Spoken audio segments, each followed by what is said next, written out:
या ठिकाणी आपण पाहू शकता, मी सध्या उभा आहे बाळोदी येथील शिवारामध्ये. ही माझी शेती आहे.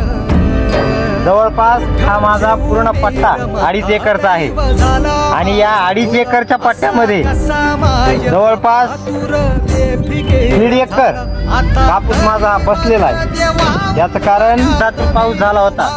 तो पाऊस आमच्या इकडे प्रचंड पडला होता आणि ही सगळी मातीची जमीन आपण बघू शकता. या मातीच्या जमिनीवर सध्या ही झाडं अशी सुकलेली आपल्याला पाहायला मिळत आहेत. याची नोंद घेऊन पीक विमा कंपनीने तात्काळ शेतकऱ्यांना नुकसान भरपाई द्यावी. जे काही आमदार खासदार आहेत परभणीचे, त्यांना हात जोडून विनंती आहे, लवकरात लवकर शेतकऱ्यांना मदत मिळेल असं काहीतरी आपण करावं, जेणेकरून शेतकऱ्यांना तात्काळ मदत मिळेल. निघाल बघ कर बाल मन आता तरी